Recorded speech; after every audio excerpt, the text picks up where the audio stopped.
J'ai pété mon plafond sur un coup de tête et c'est loin d'être la seule chose un peu zinzin que j'ai faite dans ma tour. Mes rénovations sont chaotiques, mais on s'amuse bien et le résultat à la fin en vaut la peine, donc installe-toi et je te raconte tout ça. Merci à Bulk qui sponsorise cette vidéo. Alors techniquement, je suis supposée parler de Bulk dans cette vidéo, mais j'ai une liberté totale sur quel produit je choisis de mettre en avant. Donc voici mon top 5 de mes produits préférés du moment. Les cookies protéinés à l'orange, il y a 28 grammes de protéines par cookie, ils sont délicieux et ça calme bien l'estomac, c'est pas le genre de truc où t'as faim 1 heure plus tard. Le café ou le cacao au collagène, selon l'humeur. Le collagène c'est bon pour la peau, pour les cheveux, pour les articulations, pour ralentir les signes de l'âge, bref c'est cool. La whey caramel latte, j'ai beau goûter tous les goûts de la gamme, c'est celui-là mon préféré. Quoique, c'est vrai que quand j'ai un truc plus léger, la Clear Whey a une texture incroyable, on dirait un soda, je sais pas comment ils font ça. Et le goût de cherry bomb est vraiment délicieux. Et en 5ème position, j'hésite entre les biscuits protéinés super bons et la créatine. À la gourmandise ou les muscles? Les muscles. Un scoop de créatine par jour, tu m'en diras de nouvelles au niveau des résultats musculaires. Ah, quel plaisir de vous parler librement des produits que j'apprécie sincèrement. N'oublie pas le code Pipoun qui te donne des réductions sur toutes tes commandes et je te rappelle que le petit lien traqué en description, un simple clic dessus me soutient directement. Pour commencer, il est temps que je finisse de poncer les portes. J'ai plein de projets super cool pour les réparer, les décorer, enfin bref, je vais les pimper, ça va être trop chouette. Et j'adore regarder les timelapses du ponçage pour 2 raisons. Raison numéro 1, ça me donne l'impression que c'est facile et rapide et je trouve ça assez satisfaisant à voir. Raison numéro 2, j'adore voir mon shaker, mes canettes et tout mon bordel se balader sur les portes à cause des vibrations. On dirait qu'ils sont vivants. Pour chaque porte, la partie qui demandait le plus de patience, c'était le ponçage des moulures. J'ai fini par mettre au point plusieurs tactiques, notamment avec la perceuse sur laquelle je connecte une brosse en nylon, et puis sinon je m'aide avec la ponceuse triangulaire. En fait, pour la plupart des tâches difficiles de la maison, c'est pas tellement une question que c'est pas possible ou qu'on n'a pas les bonnes méthodes ou qu'on n'en est pas capable, c'est surtout une question de temps et de patience. C'est que ce sont des tâches qui prennent un temps monstrueux, mais si on le prend ce temps, on finit toujours par y arriver. Bon, je suis enfin sur la dernière porte à poncer, mais alors sur celle-ci, il y a une moulure en plus, donc ça va être un peu plus compliqué, on va prendre patience et voilà, c'est reparti. Cette porte, elle va me demander un soin tout particulier. Elle a une grande fissure dont je dois retirer tout le plâtre, puis je retire également le mécanisme pour en mettre un plus joli plus tard. Je trouve qu'une poignée ça peut vraiment changer tout le look d'une porte et moi j'ai envie que mes portes elles aient le swag. Me faites pas trop attention à ces images, les poignées du brico elles sont pas terribles, je trouverai mieux sur internet. Et puis c'est parti pour le dernier ponçage de la dernière porte. Il m'a fallu une journée entière rien que pour les moulures d'une seule face. Donc encore une fois, voilà, c'est juste une question de temps et de patience. Mais enfin, ça, c'est fait. Ça fait trop plaisir de me voir avancer comme ça. Les portes sont enfin poncées. Pour fêter ça, pause Pipoun. Il est vraiment très beau, n'est-ce pas? Oui, voilà, reprenons. Tout ce ponçage a évidemment fait un désert de sciure dans tout le rez-de-chaussée, alors un bon nettoyage s'impose. Et quitte à nettoyer la zone, il est temps qu'on se débarrasse de ce gros machin rouge bien moche qui sert à rien. Le truc, c'est que ce grand machin est tellement grand qu'il passe pas dans les angles du couloir, donc une seule solution, la destruction. On peut voir pour la première fois la porte condamnée depuis ce côté, alors l'autre côté, pour rappel, il ressemble actuellement à ça. Et puis je profite d'avoir ce grand truc en bois qui sert à rien pour en prélever un morceau. J'ai justement besoin d'un bout de bois pour autre chose. L'autre chose se passe au niveau de cette porte, alors je l'ai bâchée pour éviter de répandre de la poussière dans toute la maison, mais c'est pas le sujet. J'avais toujours pas fini de replafonner cet encadrement, il manquait énormément de matière. Du coup je me dis que j'y mettrais bien un bout de bois pour combler un max, et je colle ça avec de la colle à bois simplement. Vraiment tu dois attendre. Qu'est-ce que tu fais Loulou? Tu veux participer aux travaux? Mais c'est pas comme ça qu'on participe aux travaux mon petit cœur. Non, Loulou. Une fois que la colle a séché, je mets une première couche de filler pasta. Alors il faudra encore 1 ou 2 couches supplémentaires, mais le rebouchage avance. Et tant que le filler pasta est sorti, j'en profite pour boucher 2 petits trous qui restaient dans le haut des murs. Petite pause Pipoun, et puis là, on va appeler cette étape le gaspillage de temps, de ressources et d'énergie. Est-ce que vous êtes prêts pour une étape qui ne sert à rien? Pour commencer, je protège le piano. Il faudrait pas l'abîmer, ce sublime piano. Ensuite, je bâche les portes, mais pas avec de stupides bâches de gueux. Non. Cette fois, j'ai acheté des zipettes, des genres de portes en plastique qu'on peut ouvrir et fermer. Et je le sais pas encore, mais là aussi, je suis en train de faire une erreur et de gaspiller mon temps. Bref, l'étape qui sert à rien, la voici. J'ai acheté une ponceuse girafe, ça permet de poncer les murs pour les rendre nickel. Ça effacera les reliefs de replafonnage, les petits défauts, bref, on ponce tous les murs de la pièce. Et à ce moment-là, on est super content. On va enfin pouvoir peindre la pièce. Mais tout va basculer à cause d'une ampoule. J'ai acheté une ampoule qui fait toutes les couleurs. C'est la première fois que j'achète un truc comme ça, je pourrais faire des ambiances lumineuses trop chouettes, genre éclairer mon bureau en rose. Voilà, ça marche! Ouh, le futur. Bon déjà ça commence bien, j'arrive pas à capter l'ampoule sur mon wifi. Je lis même pas le mode d'emploi pour une machine à laver, voilà que je lis le mode d'emploi pour une ampoule. Alors, appelez un médecin si vous avalez l'ampoule, blabli blabla. Il y a aussi un mode d'emploi dans ce mode d'emploi. Bon, ça ne résout pas mon problème. Ah, le mode d'emploi était écrit sur la boîte. Ok, il y a 3 étapes, ça devrait être simple. Étape 1, télécharger l'appli. Si j'autorise les notifications, mais quelle notification? C'est une ampoule? Non, bien sûr que non, n'importe quoi. Autoriser le Bluetooth, ok. Bon, ça fait déjà plus que 3 étapes, hein. Oh, faut créer un compte. D'où je dois créer un compte pour une ampoule? Allez, bref, faut que je me connecte à mon compte Google. Code erroné, bien sûr, code erroné. Bon, là, c'est le bon code. Yes, c'est le bon code. Comment ça, je dois valider sur une application d'authentification?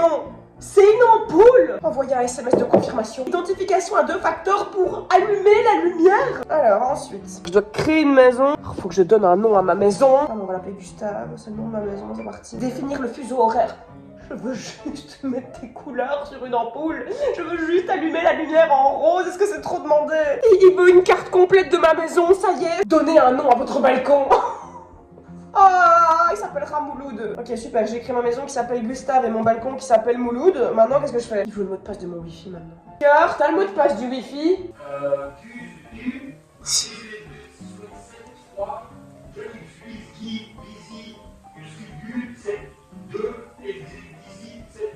Avec une majuscule entre chaque lettre et tu multiplies par 8. Ok, il recherche mon ampoule. Cherche-la bien, mon ampoule. Elle est juste ici. Bon, c'est long, là. T'es juste à côté. Tu devrais pas avoir du mal à la trouver. Tiens, elle est là, l'ampoule. Juste là. Oh, c'est beau, la technologie. C'est beau, le futur. L'application ne trouve pas d'ampoule. C'est amour une ampoule. Bon, t'as intérêt à faire des couleurs magnifiques, hein, ma vieille. Connexion au cloud. Ah! Sérieusement. Super, il a trouvé mon ampoule. Donnez un nom à votre lumière. Ah! Je vais l'appeler comme ça. Lumière de balcon Mouloud qui s'appelle Je peux enfin personnaliser la lumière. Attends, ça va être bien, ça va être bien. Personnaliser. Comment ça? Pardon? Quoi? Je peux juste la passer de jaune à blanc? C'est tout? C'est tout ce que je peux faire? Je voulais juste mettre du rose dans mon bureau. Tu vois mon ampoule que j'essaie de connecter depuis 20 minutes? Elle s'allume pas en rose. Est-ce que t'as pas acheté une ampoule qui s'allume en rose? Tu le savais? Mais non, mais tu m'as dit que tu voulais une ampoule qui s'allume. Qui fait des couleurs. Bah elle fait 2 couleurs, le blanc et le jaune. Ok, je suis bête et je me suis fait bolos par une ampoule. Mais ça ne nous dit toujours pas pourquoi l'étape du ponçage des murs était une perte de temps. Alors voilà pourquoi. En gros, la fissure qui avait été créée quand on a changé les châssis et qui avait été réparée... Ouais, bah quoi la fissure? Elle est réparée la fissure, on voit plus rien.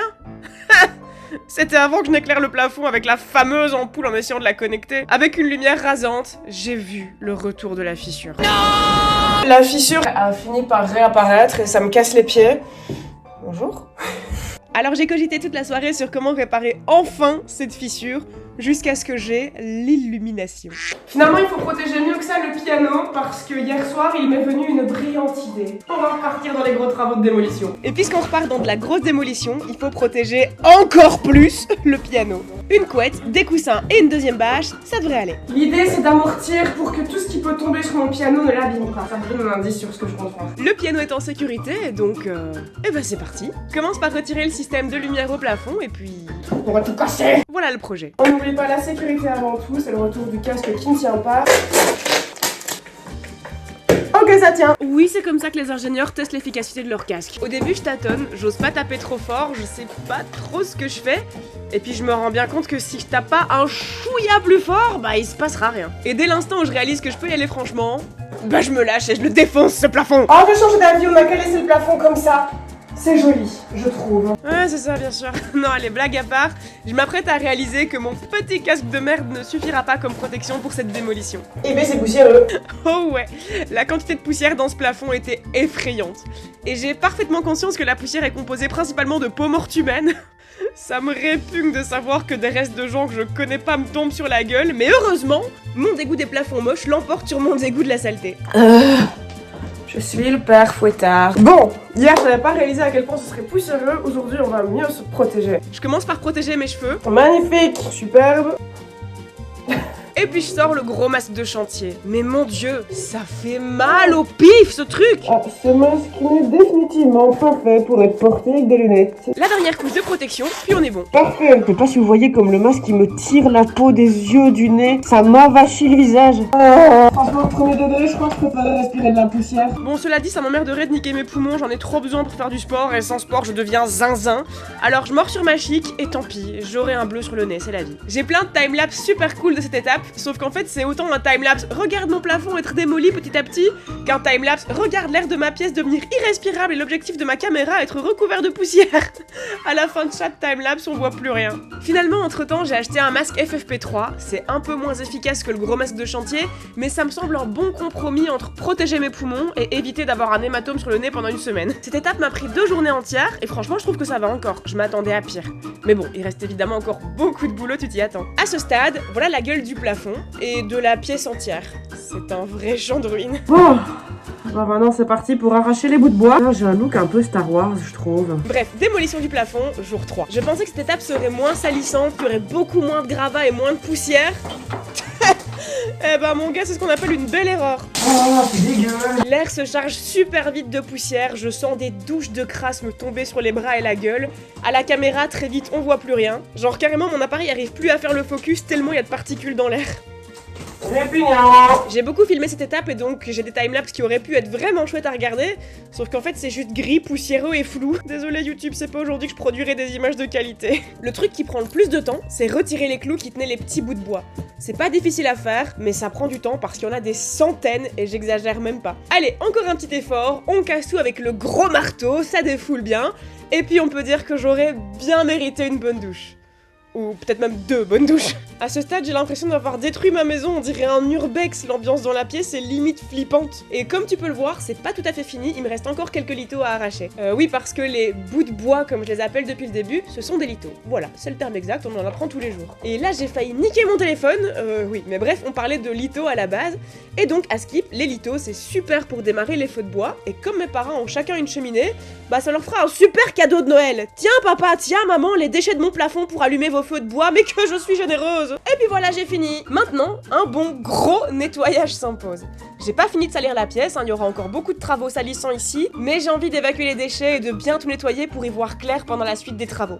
Et puis aussi, ça me rassurerait de voir mon plancher intact, parce que ça fait plusieurs jours qu'il est sous une tonne de gravats, et même si je l'avais protégé, bah je serais rassurée quand je verrai que le plancher n'a rien. On doit retirer la bâche de sous le piano pour la changer, et j'ai l'impression d'être Louisa Madrigal quand je soulève ce gros machin. Toutes ces années de muscu pour ce moment, le soulevé de terre de piano. Ah oui, et j'aurais beau aspirer les murs tant que je veux, je devrais quand même tout reponcer. La démolition a sali et abîmé les murs à plusieurs endroits. Et puis ça y est, c'est tout propre.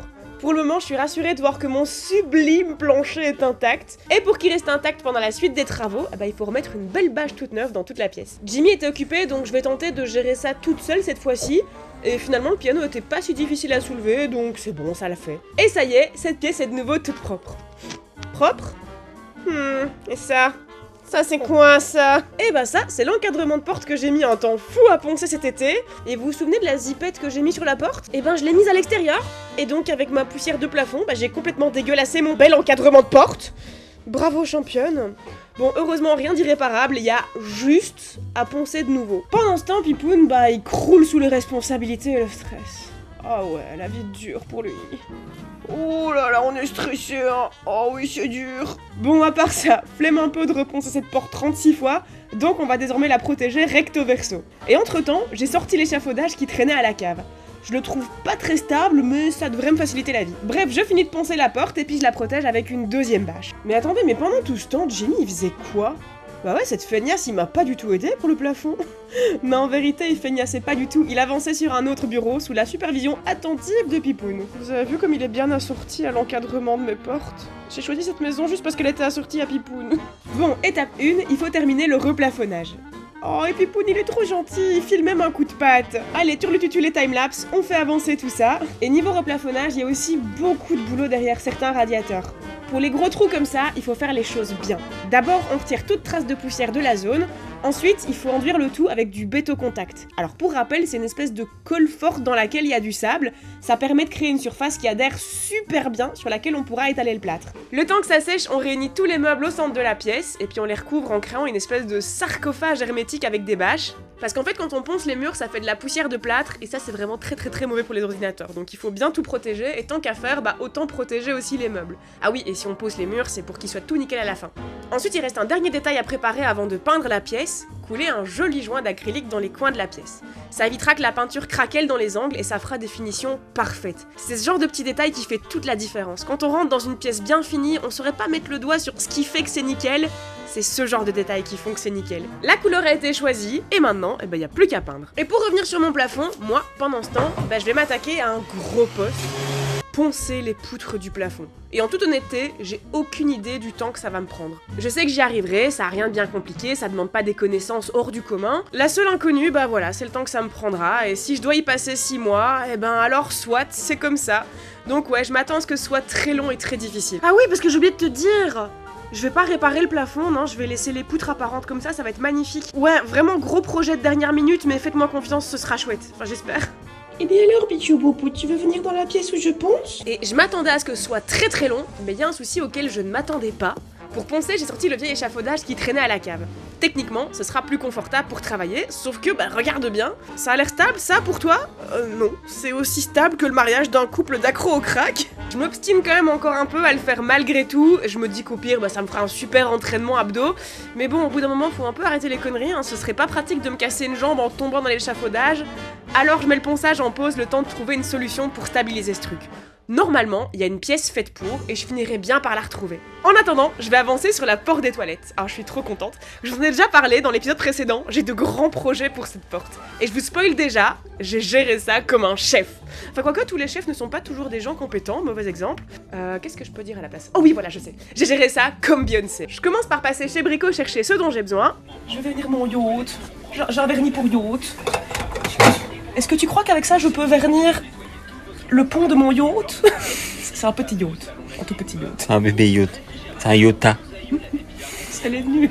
J'ai acheté du décapant et je vais y faire tremper toutes les pièces métalliques de cette porte, donc les poignées, les charnières, etc. J'emballe le tout dans un sac plastique pour que le produit agisse le plus longtemps possible sans s'évaporer, et au bout de quelques heures, le tout est ressorti nickel. Enfin presque, je devais quand même frotter un petit peu la peinture fondue. Et ensuite, eh ben, il faut que j'arrive à comprendre comment ont été fixées les moulures de cette porte. Je suis pas sûre d'avoir tout bien pigé, mais faut bien se lancer, donc let's go.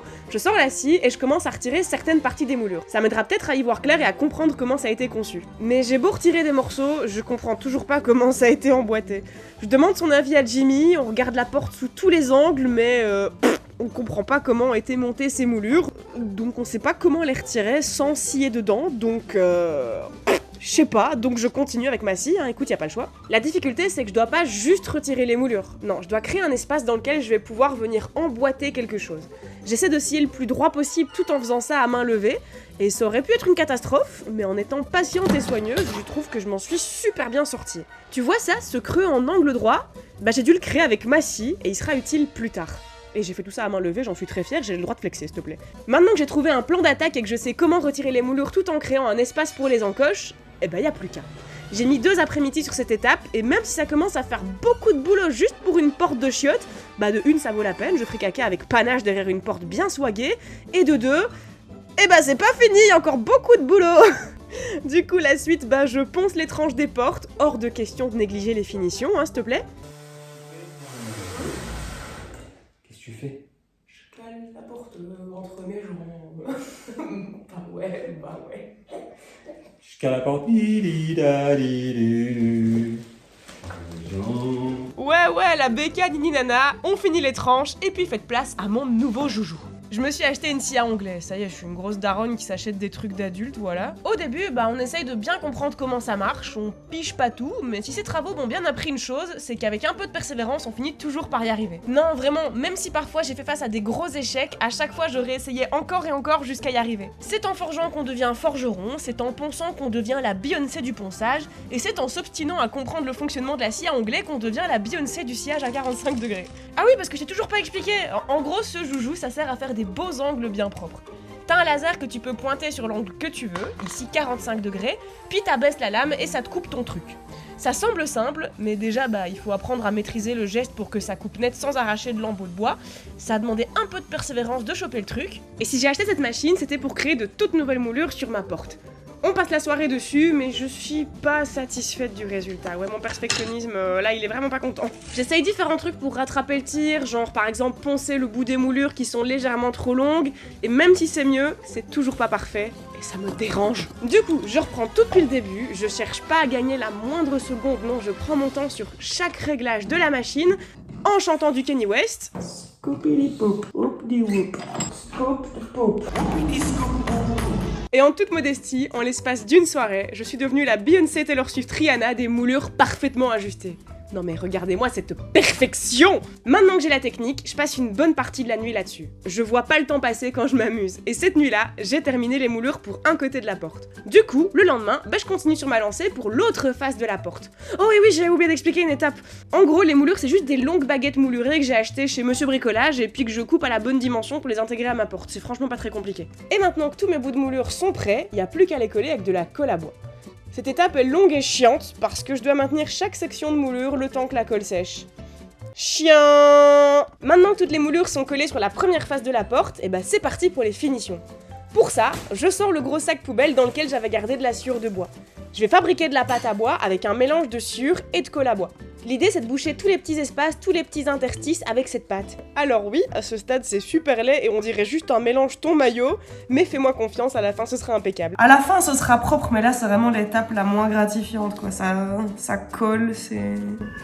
Oui, Loulou, on est d'accord avec toi. Déjà, j'essaie de racler un maximum d'excédent de pâte avec une spatule, et puis de toute façon, quand ce sera sec, je reponcerai le tout pour que ce soit le plus lisse possible. Du coup, c'est le moment de ressortir ma ponceuse et ma patience. Visuellement, c'est toujours moche, mais maintenant, au toucher, c'est tout lisse. Alors c'est parti pour la peinture. Je viens de me rendre compte que je porte pas du tout des vêtements sur lesquels j'ai envie de faire des taches de peinture, donc transformation de Magic Girl. Tada! Mais c'est parti. Ça me brise le cœur de mettre de la peinture sur une porte que j'ai mis des heures à décaper.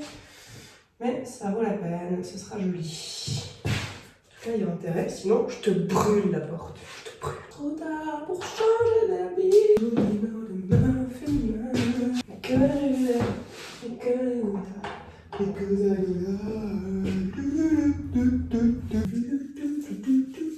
Dans l'océan parfumé, on fait le carnaval tous les jours. Genre, j'ai fait ça moi-même, quoi. Je suis fière. Pendant qu'on plonge comme des éponges sous l'océan. Le temps que la couche de primaire sèche, je vais perdre mon temps sur une étape inutile, encore une fois. Je décape à fond chaque pièce du mécanisme de la porte pour ensuite les peindre avec un enduit qui, soi-disant, fait un effet cuivré sur le métal. En réalité, ça fait juste un effet vernis à ongles bas de gamme acheté chez Primark, c'est très laid et très raté. Bref, une perte de temps, et je devrais trouver autre chose, mais en attendant, le primaire est sec. Pour l'instant, je suis hyper contente de mes moulures, je suis très confiante pour la suite. Un léger ponçage à la main pour que ça accroche bien, et puis je passe à la première couche. Et oui, j'ai dépassé juste ici. Oui, ça me fait rager bien fort, hein, je vois plus que ça, et j'ai qu'une hâte, c'est que ce soit sec pour pouvoir poncer cette zone et effacer cette erreur. Et boum, je me téléporte dans un magasin qui vend des papiers peints. Ils ont un choix de dingue, mais heureusement, je suis pas le genre à hésiter 1000 ans. Je suis très difficile et j'élimine facilement tous les papiers peints qui ne me plaisent pas assez, mais quand j'ai un coup de cœur, je réfléchis pas 1000 ans et ça me prend 5 secondes de me décider. T'as vu ma tête là ? Ouais, ça sent le coup de cœur. Ce papier peint est kitschissime et je sais que ça plaira pas à tout le monde, mais je sais déjà exactement quoi en faire. Faites-moi confiance, ça va claquer. Et puis ils sont trop mimis, c'est les muriens. Pendant ce temps, Jimmy a décidé de s'occuper des tuyaux des radiateurs. Ils ont été peints et on aimerait bien voir à quoi ils ressemblent sous la peinture. Pour ça, Jimmy les emballe dans du décapant et puis ensuite, il frotte avec une brosse en fer. Et sous la peinture, on est très heureux de découvrir qu'en fait on a des très jolis tuyaux en cuivre. Je trouve que ça claque, c'est super joli. Bon, et sinon le ponçage de mon plafond, ça avance un peu ? Apparemment, normalement, il y a une pièce qui est supposée stabiliser mon échafaudage. Sauf que moi, j'ai l'impression que j'ai jamais vu cette pièce. Du coup, j'ai regardé sur Google à quoi ressemble cette pièce.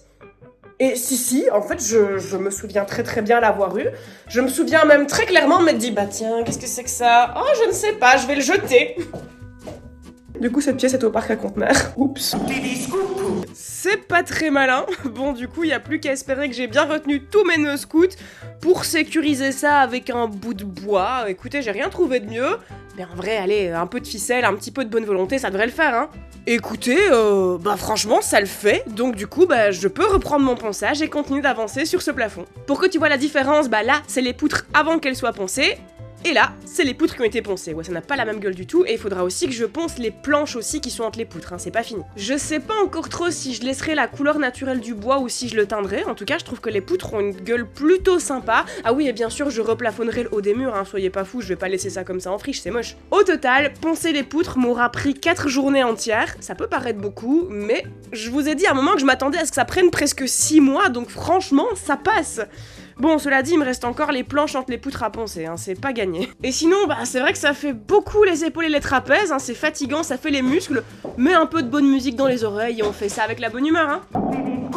Et pour les sceptiques là de mes techniques de scout bricolage, vous avez vu comme il est stable à mon échafaudage? Eh ouais, un bout de bois, de la ficelle et un petit peu d'ingéniosité et ça le fait. J'adore les travaux manuels en fait. Qu'est-ce qui m'a pris de devenir youtubeuse? C'est ça que j'aurais dû faire de ma vie, c'est trop bien. Bon, je dis ça, mais c'est quand même à moitié une blague, hein. C'est vraiment un plaisir de partager toutes mes passions et tous mes projets au quotidien avec vous, et YouTube c'est un métier incroyable. Et je me lasserai jamais assez de vous remercier parce que c'est grâce à vous que je peux vivre de ça. Donc merci du fond du cœur. Et bref, c'est pas tout ça, mais je suis en train de meubler juste histoire de faire avancer le ponçage. Et le ponçage a super bien avancé parce que voilà, les poutres, c'est fait. Les poutres, c'est fini. Maintenant, il reste à poncer les planches. C'est reparti. Cette étape est encore plus physique au niveau des trapèzes et des épaules, à moins que ce ne soit juste la fatigue qui s'accumule après plus d'une semaine à poncer au-dessus de ma tête. Bref, en tout cas, ça me fait bien mal dans le haut du dos, mais bon, voilà, ça me musclera. Ça fait 2 jours que je ponce les lattes ici. En vrai, ça va, ça avance. Je pense encore 3 jours de plus et ça devrait être fini. En parallèle, Jimmy s'est attaqué aux plaintes du bureau noir. Il a pas beaucoup filmé, donc j'ai pas grand chose à vous détailler, mais bon, voilà, en gros, maintenant, cette pièce a des belles plaintes et c'est très joli. Alors, on est encore très loin d'un résultat final et en plus, il y a encore du bordel partout, mais je trouve que ça avance super bien.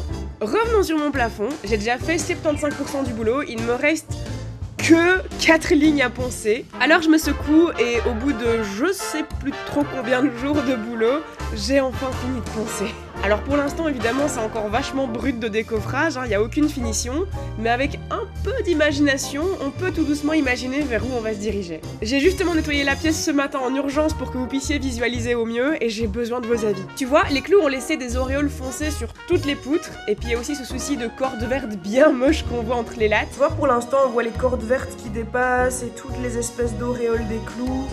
J'ai plein de pistes sur comment rendre ça joli, mais je préfère pas te les donner, comme ça j'influence pas vos bons conseils. Et peut-être qu'il y aura des bonnes idées dans les commentaires, et peut-être même qu'il y aura la solution parfaite quelque part dans l'espace commentaire. Qu'est-ce que t'en penses mon petit cœur? Encore merci à Bug d'avoir sponsorisé cette vidéo, merci à toi de l'avoir regardée, merci à toutes les personnes qui commentent pour l'algorithme pour me donner des bons conseils. Vous imaginez pas comme ça m'aide. Et si à la fin la maison réussit, bah ce sera en partie grâce à vous, parce que vous avez vraiment de très bons conseils dans chaque vidéo. Non vraiment, vous m'apprenez trop plein de trucs dans les commentaires, c'est trop chouette. Tu serais vraiment un petit chat en chocolat si tu pensais à t'abonner et à activer la cloche. Si tu es déjà abonné et que tu as déjà activé la cloche, eh bien tu es déjà un petit chat en chocolat. Et moi, d'ici à la prochaine vidéo, je te fais des gros poutous.